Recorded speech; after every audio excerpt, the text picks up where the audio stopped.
Again, start again. Go ahead. I'll That's get the photo, but go ahead, start again.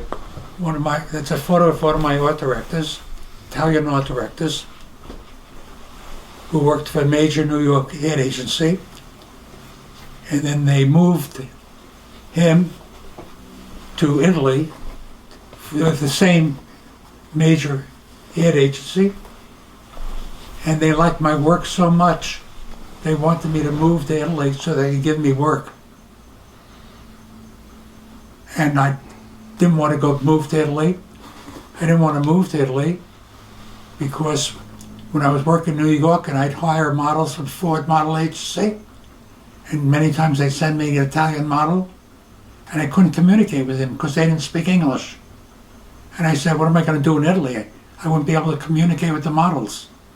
So I didn't take the job. Stanley, that's why you have translators. No, we didn't. With Google Lens, you didn't have to translate it verbally. In fact, as I remember, I was doing a job for Nikon, and I'm in French Morocco. And I had to communicate with Nikon again, and we used the international number, 1-800 call, IBM, whatever, and they would transfer, play for a local call instead of an international call. So anyway, so I go to the desk, and I talk to the receptionist there in my best French. I have to make an international call. She didn't speak French. I bring out my translator, and I show her the French, what I want to do, and it's in French. And she said, I don't speak French. I said, we're in French Morocco. You don't speak French? No, but I'll call the manager. So she calls the manager, and the manager spoke English, so I said they have to make an international call. She opens up the booth for me to make the international call. I have to go and they dial 1-800 call AT&T. There are no letters on the phone. So now I had to do a Zen thing. I remembered it all. I pushed those buttons so many times. Let me see if I could just remember how I pushed the buttons. And I was able to do that with no letters on the phones. 1-800 call AT&T. That's an amazing photograph. I love that photo. So that's, guess Tri-X? Yeah. Nikon? Nikon. What lens? Do you remember? Yeah, because those days you didn't have zoom lenses, so yeah, it was probably the 105. Or the 85? Or the 85. Or the 85. Yeah. Catch light? Yeah. This is backlit window light? Yeah. Where was your studio in Manhattan? My studio in Manhattan was on 62nd Street. And what avenue? Between 1st and 2nd Avenue. It's kind of funny because I have my little Triumph motorcycle there. Triumph? My Triumph sports car. And I'm bringing stuff into my studio. And I'm parking in a no parking zone. And policeman comes over to me and says, you can't park here. I said, I'm not parking here, I'm just moving stuff into my studio. What kind of work do you do? I'm a photographer. Oh, okay, you can park here. And the policeman liked me parking there because he wanted to see the models coming into my studio every day. So I had free parking, where I'm not in a no parking zone.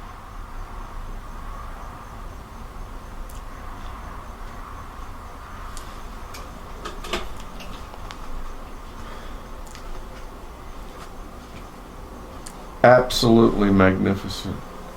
If I'm not mistaken, I'm not a connoisseur on cigars, but I'll bet you that's a Cuban cigar. It could be. I think it is. Italian autograph, what can I tell you? I've been spending a lot of time in Cuba. A lot of time. Photographing the cars, the old cars? Yeah, I have. It's just the people are just fascinating. I'm doing a story and a film on boxing. Okay. And you realize that it's just they have to make everything. You know, they have to make everything. You can't. They have to make gloves. They have to use tape over and over again. But they're really fascinating people. They're really, I believe they're the most educated people, Spanish-speaking people in the world. Oh, really? Yeah. And what's interesting is that, if I'm not mistaken, a doctor makes $28 a month. Wow. And a bus driver makes $28 a month. And a nurse makes $28 a month. They all make the same amount of money. I think it was $28. And That's communism. it is. You walk down the street, and all of a sudden there'll be nobody on the street, and then there'll be 200 people, and a door will open on what looks like the second story. It's not second story, but it's higher than my hand, like this. The door opens up, and there are two people there with bread. And they don't do it nasty. They throw out bread, and people stand there and they catch the bread, you know, in packages, and they get their package and leave. And when it runs out of bread, there's no more bread. I've been invited into homes where they'll invite you in, and they'll open the refrigerator, and there'll just be, you know, just a glass of milk and an apple or something, or a fig. It's just they don't have much of anything. This is magnificent. I'm going to hand that back to you. Really, I'm going to photograph that on its own. I was thinking the other day that when we worked on that Burger King project, the only way that I could photograph in Burger King is I had to go to the university and get certified as a manager. Do you remember that? So I had to spend a week in Burger King University to become a manager of Burger King, and then they'd let me in and photograph it. And you talk about not billing things, but when that was all done, all of my equipment, especially all of the strobes and all of the umbrellas and all of the soft boxes and the beauty dishes, reeked of the Burger King, and you can wash it, but you can't get that smell out. It was just wild, but that was a lot of fun. Do you remember the time we were at City Squire Americana, and we did a Nikon school in City Squire Americana on 7th Avenue? Yeah. And I believe you did close-up, and then I had to do filters. And somebody asked a question. They wanted to know the reciprocity failure on an R60 filter. And I explained to them, well, the reciprocity failure on an R60 filter is predicated on the exposure. And the longer the exposure, the more you're going to have reciprocity failure. And with the R60 filter, you have a factor of 5, and it's if you were shooting at night, the reciprocity failure could be just astronomical. And I just went on and on, not having an effing clue on what I was talking about, zero clue, no clue. And you're in the corner with the hand over the microphone, and as if to say, one more word, I'm going to kill you. The stuff that when you don't know, that's the same time that at the break I said, everybody on this side of the room stand up. Do you remember this? And they stood up. And I said, okay, now sit down. I said, everybody on this side of the room, raise your hand. And he said, what are you doing? I said, I just want to see if I can get them to do it. And if you're standing there with a microphone, they'll do just about anything for you. Do to Catherine, she looks like a kid. She looks so young. She is young. Forever young. Young at heart. Just young, period. She looks good. You see me with my mask, I look even younger. I just killed 2 lantern bugs. I don't even know what a lantern bug is. Oh, they're bad, bad, bad. I mean, bad like bite you? No, No, they- bad, like they destroy your fruit Trees. trees and your other trees and your bushes. And they're beautiful. Would you like to see a pretty one? Is it dead? Oh, he's a little mashed. I stepped on him. But he had his wings out, so Good he for looked depth pretty. of field. Yeah, well, that'll take care of depth of field. Your dad was it a spinless Sorpay? One? Spinless Sorpay? The unit, the punch unit. Spindless Sorpay. I didn't know, that's what you used. You used a punch unit. The punch unit, but it was a spinless Sorpay, wasn't it? Yeah, you spin it, but you never punched anything. You just illuminated the projectors and then you dropped the slides and whatever is illuminated. It made perfect sense. You wrote the program, I just dropped the slides in. Vertical and horizontal. And of course, when it's not spread its wings, you can just see the Oh, little wow. spotted when it opens. You killed that? It looks pretty good for getting whacked like that. Yeah. Well, I killed it flat. And that eats all the fruit. It's They're dangerous. terrible. Yeah. It's Terrible bug. It came from a bird. It's not a native to the It U.S. came from where? A bird, probably China, somewhere, yeah. but it's not a native U.S. Bug. Telling you to So kill there's it. no defense against it. Janine had something on Facebook. She lives down in Virginia, in Fairfax County, Mm-hmm. and they said go out and look for the egg masses and kill them. You know, Wow. Because, well, I guess we've had the moths. What were they called? Gypsy moth. Gypsy Gypsy moths. Remember those? Yes. Oh, these are bad.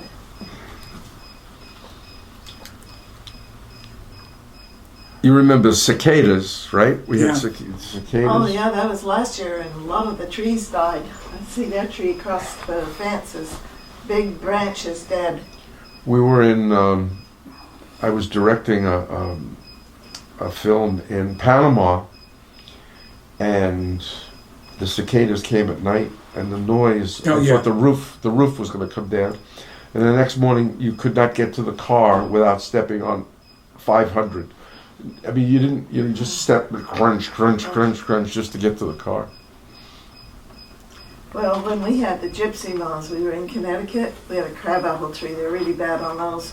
But we put tanglefoot around the base of the tree because they come down at night as worms, and then they crawl back up the tree. And we could lie in bed with the window open and hear them crunch. We could hear them eating the trees. Really? Yeah. It was so bad. And then they had their egg mass was like a chamois. And Stan got on the ladder and we went out and he scraped it into, I think, wasn't it alcohol or Yeah, something like that. and bear. And well, that was the slugs. Yeah, beer for the slugs. Yeah, this was in some kind of a alcohol or something. We just scraped them in to try to get rid of them. And I was so excited because we were going to go down to see, what's that famous down in West Virginia? The forest. And we went down there Oh, and there was no leaves. Shenandoah. Shenandoah. And there were very few leaves on the trees. The gypsy moths had eaten them all. And they would come down on strings from the trees to get to the, and the kids and I'd go out and try to step on one end and see if we could squirt it out the other. And we had a patio, I don't remember, we had a big patio outside. Stone patio.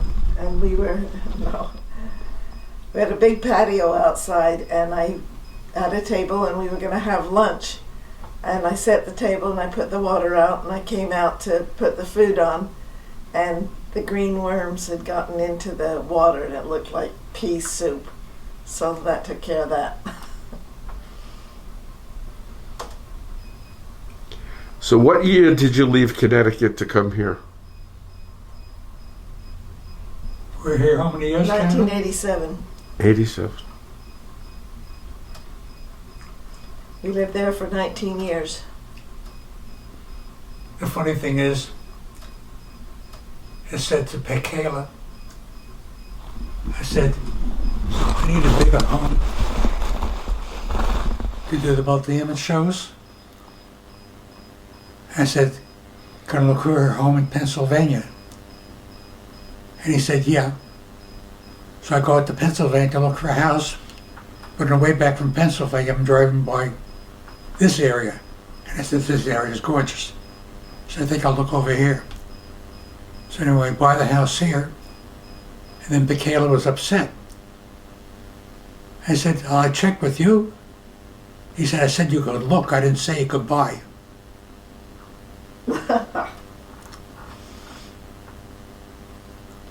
What, he thought he could control where you live? Yeah. Well, of course, I had to go to the office once a month. So, you know, my work was on the road. I was doing the school. So, but I had to stop by the office once a month. So I didn't want to be too far from the office. So, but I said you could look. I didn't say you could buy. Oh, well. We won't go there. Okay. We're not gonna go there. Then I had my problems with Sam Garcia also. I'm sorry? Then I also had problems with Sam Garcia. You had problems with Sam? Oh, yeah. What kind of problems? Well, I said, mind you, I'm doing the multi-image for Nikon. Or the introduction to cameras and what have you. And I said, don't book me for such and such days because I'm going to a multi-image show. He said, no, you taking that on your vacation? I said, no. You know, I need to go to the shows to keep my stuff up to date on what's happening. You know? And he said, no. Who said that?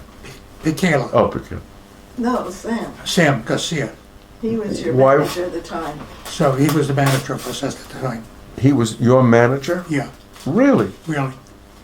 So I go to Michaela and I said, this is, or I forgot who was the manager of the department.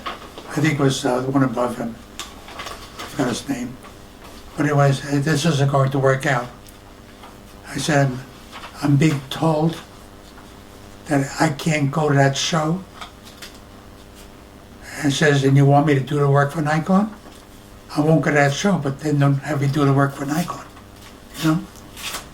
He says, I spoke to him about that, and he said, he cleared you for that show. He didn't clear me for the show. He told me I couldn't do it.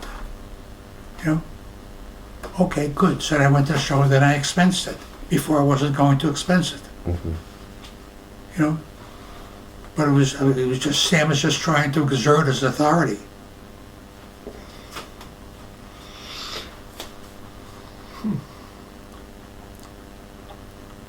I didn't know he had any, I didn't know he had anybody working with him.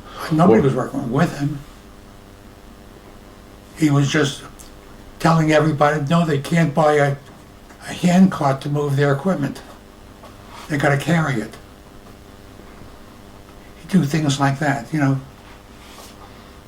I'm moving 20 cases. I'm not gonna carry it. But I don't understand how he could be, you were a senior person. I don't know how he could He tried. get elevated above, He tried. uh-huh. He got elevated above everybody in tech services. Of course, Rich Lapinto didn't want to do the job. So he was a subordinate to that. But I put my foot down. I mean, I wasn't going to let him do that. Or cut your beard off. Or cut my beard off. What the hell? Makes perfect sense to me. Well, the thing is, they wouldn't hire me because I had a beard. Okay, I had a beard. But I was important enough to be hired, so I got hired anyway. So the beard became my symbol. That's your calling card. Yeah, became my symbol Was of that how I for, got hired. For What? Was that for Nikon or was that for the other, the book club, the book? That's any of them. Huh? That was all of them. I told them afterwards. Well, you couldn't be a Nikon employee if you didn't have a bald head and a beard. Oh yeah, that was, They yeah, couldn't tell who was who. They just knew it was Nikon. right. Didn't everybody? Yes, know? everybody did. Well, let's see. I don't know. Maybe not Sam, Well, he had a beard. did he? Yeah. No? No, really? I don't remember. He's very tall. He's a big guy. Yeah. I was long gone. I mean, I was gone in 78, 70. After the Olympics was 76, so I was gone in 77. I'm pretty sure. I think, yeah, 77. Yep. I never told Catherine about that famous shot of, I think it was in Indianapolis, race cars. And those are the Formula 2s, whatever. They didn't have fenders, Catherine. Bare wheels. And so his girlfriend, Joanne, was shooting him. And one of the cars came close to each other, the wheels touched, and made one of the cars airborne. And she got the shot, but she didn't know it. You know, she's shooting. Oh, no, she knew it. Oh, she knew it? I didn't know it. Oh, you Yeah, didn't. it was the Grand Prix. It was the first Grand Prix in 1978 in California, Long Beach, and I was working for Sport Magazine. The editor for Sports Illustrated was on the other side. Neil Leifer was on the other side, and there was the editor of Sport Magazine on this side, and I was in between the two of them. And this happened, and I followed the car this way, and Joanne got the shot of the car going over the other car, and it was the cover of Sports Illustrated. Wow. And she was the first woman hired by Sports Illustrated, and to this day, she's really, in my opinion, she's a better photographer than I am. I mean, I think she is anyway. And she's having a hard time. Hello, pussycat. Mamma mia. That's a bigger cat. That's a huge cat. I didn't know you were Italian.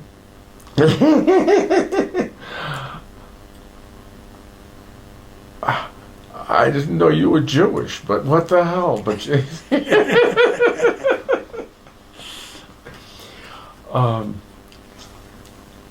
yeah, that's you're hard to get away with that.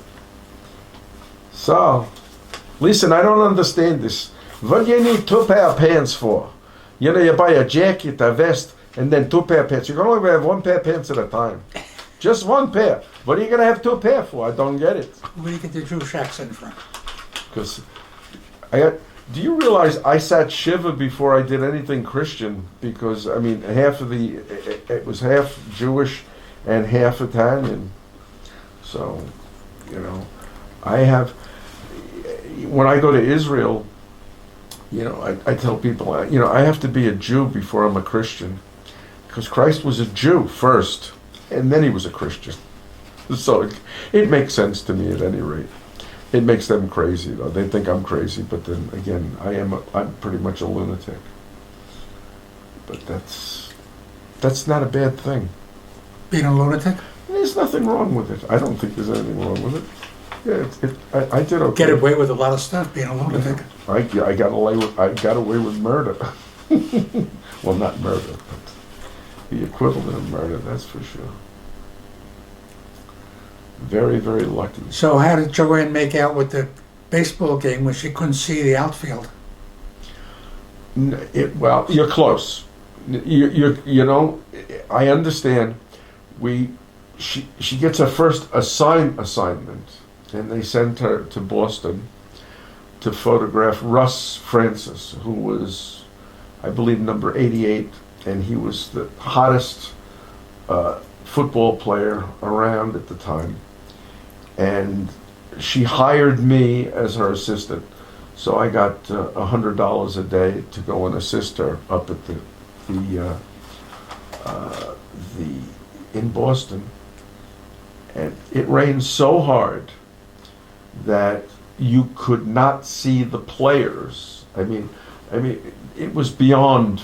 It was ridiculous how bad it was. And Russ Francis was a tight end, but you could, when he was headed in this direction, you could see him, and she would photograph him. When she could see him, she'd photograph him. And we finished up, and she's looking. She goes, "How do you think I did?" I says, this is before, I mean, obviously we weren't shooting any Polaroids or anything like that. It wasn't advertising, And I said, I don't know, So we went straight to Time magazine. We went to the lab, and we dropped the film off. In those days, you could just sit in the lounge and wait for the film. So the technician comes out, and he says to Joanne, he goes, "Hey, Joanne, thanks an awful lot." And she goes, "What are you thanking me for?" He goes, "The pre-wash. We didn't have to pre-wash your film." She said, "What do you mean?" She goes, Cartridges. "The cartridges were soaking wet. Didn't have to pre-wash she was shooting Tri-X and high-speed Ektachrome. And inside the Nikon F, the water went through, went into the film as she was shooting, and you rewind the film and then bring it in, and the film was perfect. Everything was, they'd got a pre-wash. I mean, that's how her career started. She kicked ass. And then the Time magazine photographer, the New York Times, the heavyset gentlemen, they were doing the Stanley Cup playoffs, and at the end you have to go out onto the ice. And if you're not used to walking on the ice, you're going to flip-flop all over the place, because you don't have skates on. And Joanne goes out, and she's getting ready to make the photograph, and he elbows her. And she goes down, and she falls and holds the camera up so the camera didn't hit the ice, right? Yeah, gotta save the baby. And then she gets up, and she goes over, kicks him right in the balls. And he went down, but he didn't get up. There was one time we're doing a photograph in the corner, and she had been there for 2 hours waiting for the start of a race. And it's 95 degrees. And it all fills up, and this cameraman comes and lays the camera on Joanne's shoulder. Just puts the camera on her shoulder. And the guy was maybe 6'4", and she's like squirming like this, and she turns around like that with her elbow, and he went down like a ton of bricks. Yeah, you didn't mess with Joanne. You didn't mess with Joanne. I mean, and she was all of 5 foot. I mean, she still is 5 foot, 5'2", 95 pounds. I mean, she's now 107. So I mean, she's still, small. And I was, when I got drafted for Vietnam, I was 5'11 and a half. And when I went in for the last surgery I had at Sloan, they'd weigh you, but they never did your height. Oh, they didn't? So she does the height, and I said, "You don't have to do the height. I'm 5'11 and a half." Yeah. She goes, "Well, we got to do it anyway." She goes, "Yeah, well, you're 5'9 and a half." I go, "That's impossible." And she said, "Maybe you had a lot of hair back in those days. You had a lot of hair." Because you're 5'9 and a half now. And I said, I lost 2 inches, I went in and got measured, and I says, "I'm 5'6 and a half." He said, "Well, we'll measure you." I says, "I'm 5'6 and a half. I've been that way since I was 18, 5'6 and a half." Well, okay. And I was down to about 5'5". Yeah, that's not good. Not good. But listen, we're all alive and well. You guys are kicking ass and taking names. That's good. It's all good. It really is too. And I'm driving here. All I could say to myself is, Stanley and Catherine came here a couple of times, and they drove. I said, if they could do it, I could do it. It's like, I just couldn't believe the roads that you have to get here. I remember we went through some Little gravel towns. roads. They were, but little tiny towns that they look like they're right out of Appalachia. You know, they're selling stuff on the side. This woman, you know, if it was 30 years ago, I would have stopped and shot 100 frames on her. She was fully dressed in Arab garb, from, I mean, the head, everything. The only thing you could see were just her eyes here. Burqa. And black on black on black. And now, I was going 55, because that was the speed limit. And she was standing in between two gates, large gates, big gates. And she had what looked like, not tomatoes, but like apples and corn. And she waved at me, and I waved back at her, and realized I'm going pretty fast. And she wanted me to stop to buy some apples or whatever she was selling.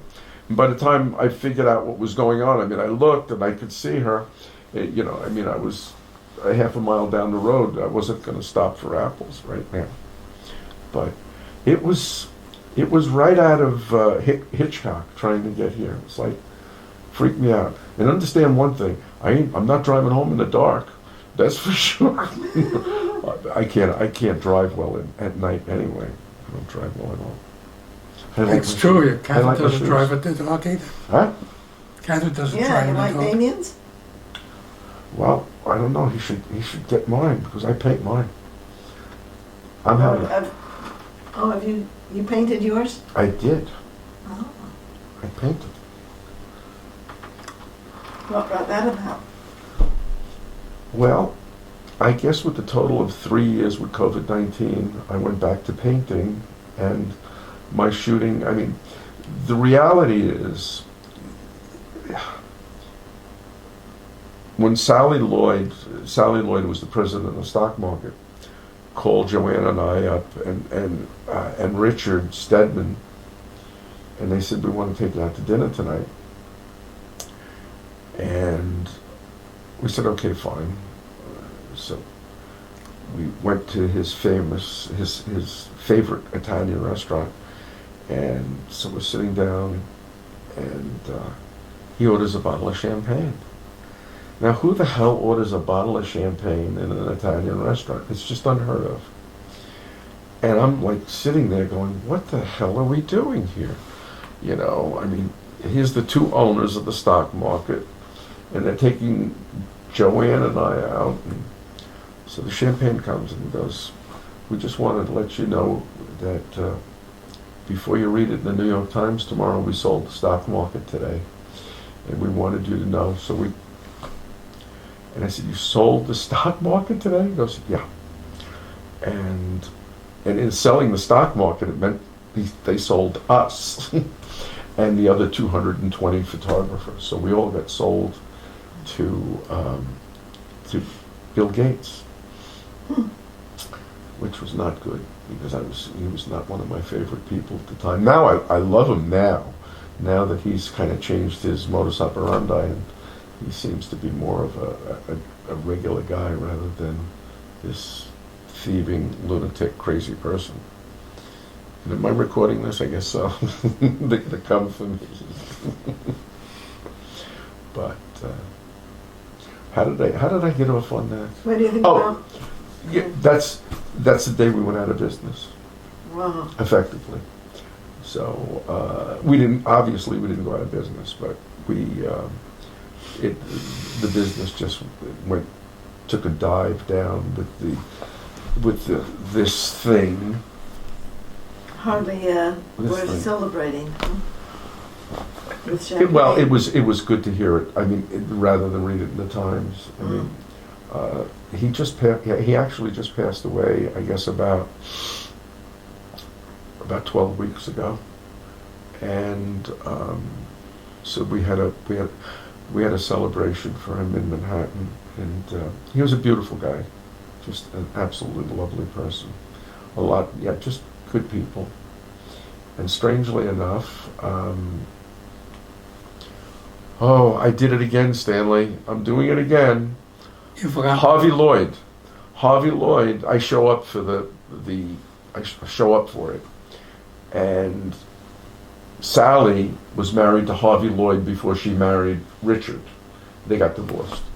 And Harvey Lloyd, not unlike Stanley, a world-class photographer, a great photographer, had an amazing, still shooting to this day. And I turned around to Sally's son, and who was from Harvey, and I said, "Where's your father?" He goes, "He died last week Oh. in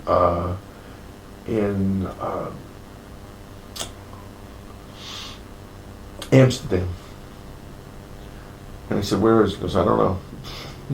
They weren't talking, so but I don't know what, because I couldn't get him on the phone, so I figured something happened. Wow. Shit happens and you move on. What can I say?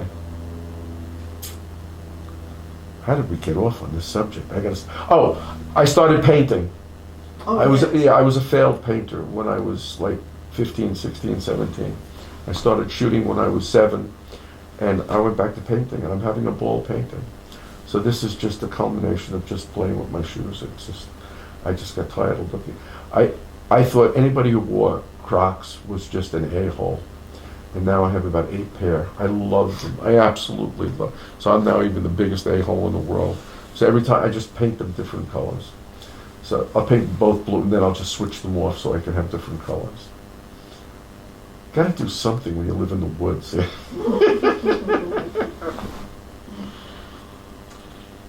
Yeah, they live up in the woods in Pennsylvania. We do. We don't tell people it's Pennsylvania. We live in the upper Delaware Valley, but not Pennsylvania. I told Joanne, I said, when I die, I said, you get a couple of people, throw me in the trunk of the car, drag me down to Bleecker Street in the village, and throw me out into the gutter, so that the New York Times, some fat Italian bastard was found there by the name of Joe DiMaggio in the gutter. I don't want to die in Pennsylvania. I'd rather die in Greenwich Village. Bleecker Street, huh? Well, I was born on Carmine Street. So, but Bleecker will work. They Bleecker and Carmine, they're right there. I lived on Perry Street when I first went to New York. Get out, really? Yeah. Cool. Wow, that's good. So you know that area. No, I got lost all the time. Nothing's changed. I was crossing the street. I think I just told you this, Damien. I was crossing the street, and I was lost, and I didn't know which way to go. And I was looking around trying to know where do I go?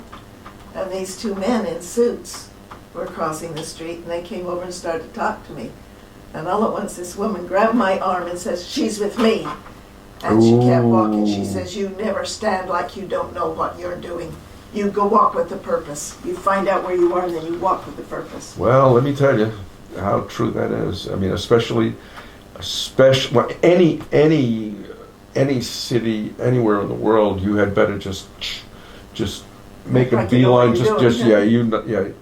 You somewhere, I guess 20 years ago, roughly, we were down near the Bowery on Hudson Street. Not near the Bowery, but we were on Hudson Street. And I stopped to look at something, and this woman came over, and she goes, "Can I help you?" I said, "Excuse me?" She goes, "You look like you're lost." And I go, I'm ashamed to say what I said to her. Joanne almost tore my head off. And I said something very nasty to her. I said, "You have any effing idea that I was born 6 blocks from here? I know where the hell I am." And then I'm looking around going, do I look like somebody, just like somebody from the middle of, Tuscaloosa, Alabama, that I'm lost in Manhattan where I was born and bred here? And I'm going, Jesus, I'm living in Pennsylvania too long.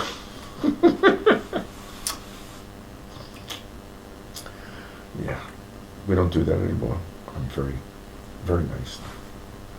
Way back. So tell me about Google. How's it feel to work for Google? It's gotten easy, boring. Boring? Is it really? I've been there for 17 years. Holy moly. See, you're a boss. You're a boss kind of guy. I was for a while. You're not a boss I didn't anymore? want to be, so got out of it. It's hard to even think Google's been around for 17 years. You started when they were just... Not quite Yeah. soon enough. They've been around for about 22. Really? I started about a year too late to be rich, so You did? yeah, I was too late. I missed the big The big? the big IPO thing. Well, look, if you're there 17 years, you probably like it. No, I did. Okay. Just We're going to shut the camera off. yeah, it's like the camera's on. I said to Damien, when he was working through managing computers, he said, I want a job that I could program something and then I can leave it and it does it all by itself.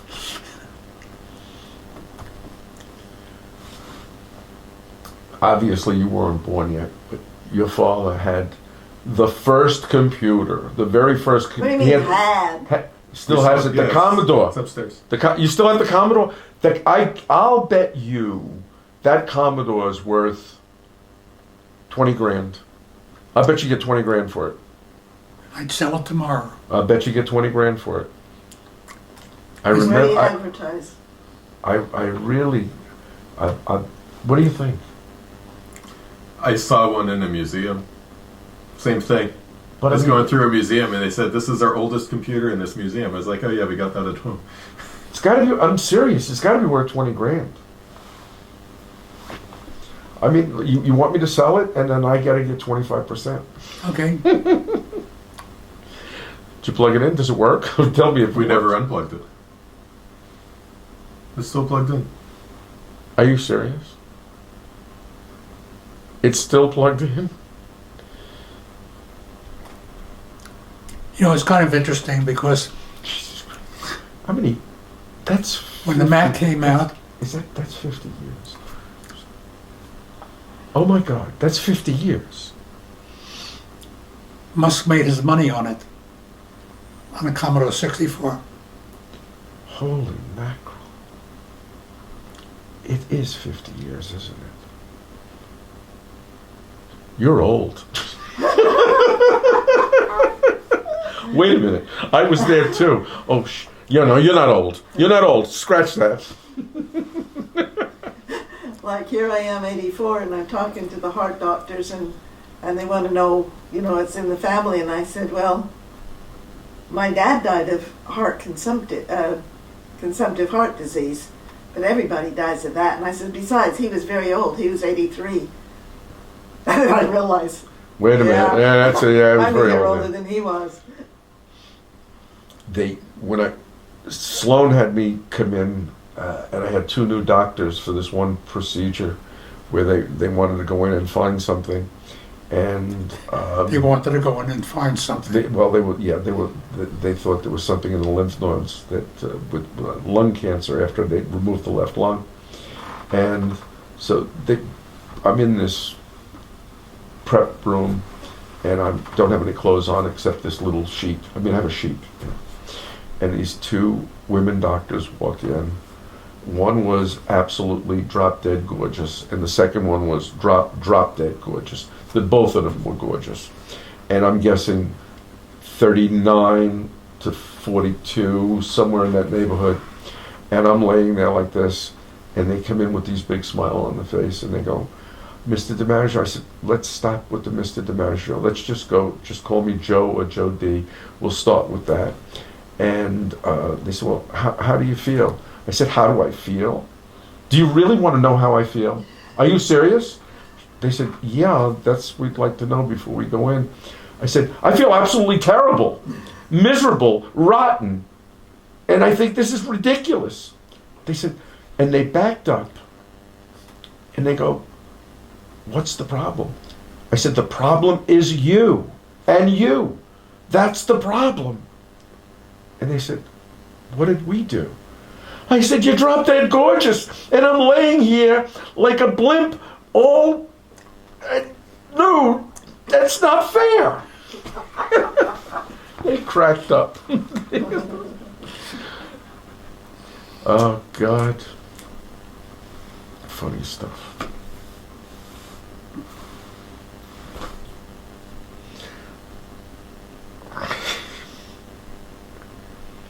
How's your back? Okay, we'll try it. How's your back? Ask Damien. My back is fine, it's my knees. Okay. It's the knees? Really? What are they going to do about the knees? How about some cortisone shots? Can we do that? Got that. And they said it's, what they say, I found it again. They think He's got to go in a week later for a gel shot. What kind of a shot? gel. Gel, whatever that means. The gel shot. cortisone It lasts in the knee, long. and they said cortisone only lasts a few weeks. They'll put in gel, and that may last months. I do that because they're lifesavers. Those shots are really quite good. I mean, I think that's a good idea, especially for the knees. It should Well, be it used to silver. be the kind of thing, I remember half my photography was spent when crouched down and whatever, and getting up again and crouched down again. And of course, I think what really ruined me was my motorcycle and carrying my sample pictures on my motorcycle with me. And running like my cases, camera. So, What kind of bike did you have? the last one was a Suzuki 4-cylinder shaft drive. Jesus Christmas. Really? Yeah, Wow. Shaft drive. shaft drive. And it was just kind of interesting because I said every time I'd switch to a different motorcycle, all the controls would be reversed. It wouldn't be like a car. So if I'm riding an Italian motorcycle, my shifting would be up and down with my left foot, and if I'm driving a Japanese one, there's no consistency. I got pulled over one time for failure to signal. And I said, what's signaling? He said, yeah, but your signal lights are too close together. I said, it's a motorcycle. He said, yeah. I said, well, you have to use hand signals. I said, I'm not taking my hand off the handle bike. I control the bike with my handles. Could I use a hand signal? But it was kind of funny that use hand signals. I couldn't even remember which. I still do. Every once in a while, I'll use a hand signal. I especially have somebody creeping up my ass. And it's like I just get so ticked off. And then I'll just put my directional on and move onto the soft shoulder and wave them by. And go, Jesus loves you, you miserable bastard.